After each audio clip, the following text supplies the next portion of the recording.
Unit 3 Prose in Celebration of Being Alive by Dr. Christiane Barnard. We all know that Dr. Christiane Barnard was the first doctor to perform a heart transplant surgery.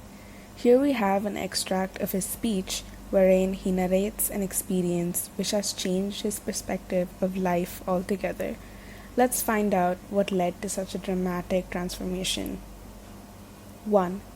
More and more, as I near the end of my career as a heart surgeon, my thoughts have turned to the consideration of why people should suffer. Suffering seems so cruelly prevalent in the world today.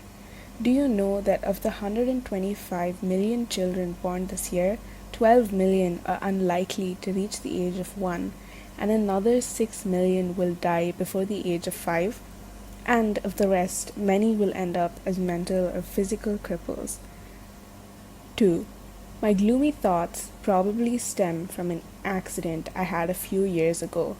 One minute I was crossing the street with my wife after a lovely meal together, and the next minute a car had hit me and knocked me into my wife.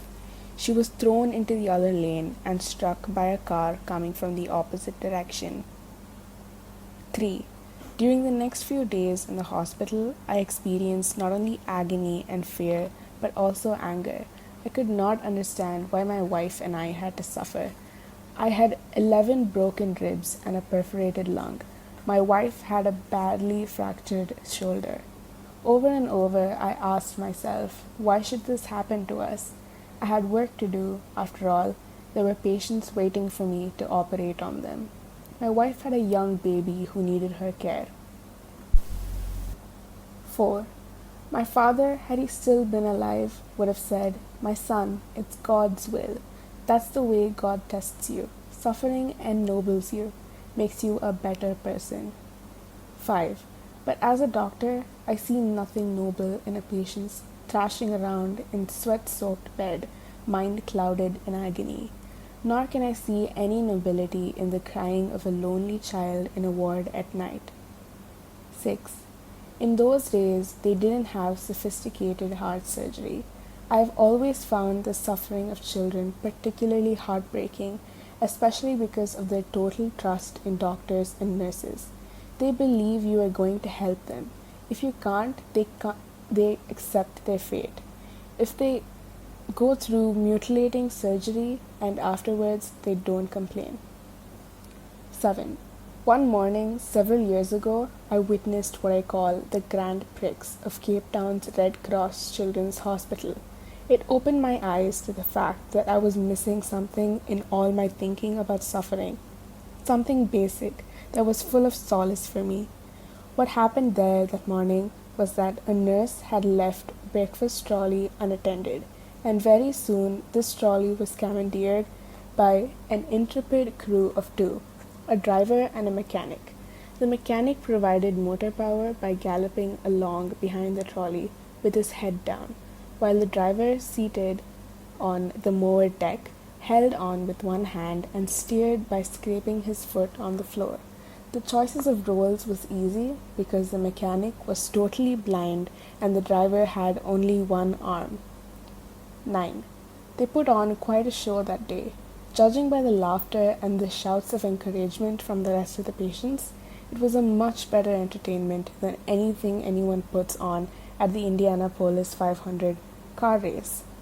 There was a grand finale of scattered plates and silverware before the nurse and ward sister caught up with them, scolded them, and put them back to bed. 10. Let me tell you about these 2. The mechanic was all of 7 years old. One night, when his mother and father were drunk, his mother threw a lantern at his father, missed, and the lantern broke over the child's head and shoulders. He suffered severe third-degree burns on the upper part of his body and lost both his eyes.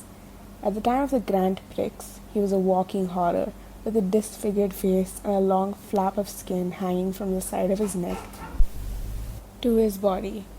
As the wound healed around his neck, his lower jaw became gripped in a mass of fibrous tissue. The only way this little boy could open his mouth was to raise his head. When I stopped by to see him after the race, he said, "You know, we won." And he was laughing. 11.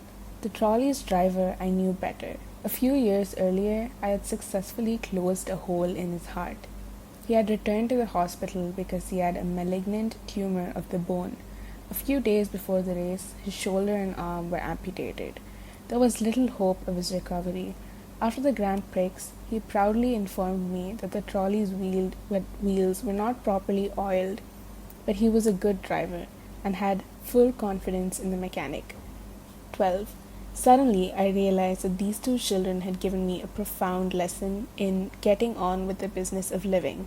Because the business of living is joy in the real sense of the word, not just something for pleasure, amusement, recreation. The business of living is a celebration of being alive. 13. I had been looking at the suffering from the wrong end. You don't become a better person because you are suffering, but you become a better person because you have experienced suffering. We can't appreciate light if we haven't known darkness, nor can we appreciate warmth if we have never suffered cold. These children showed me that it's not what you've lost that's important. What is important is what you have left.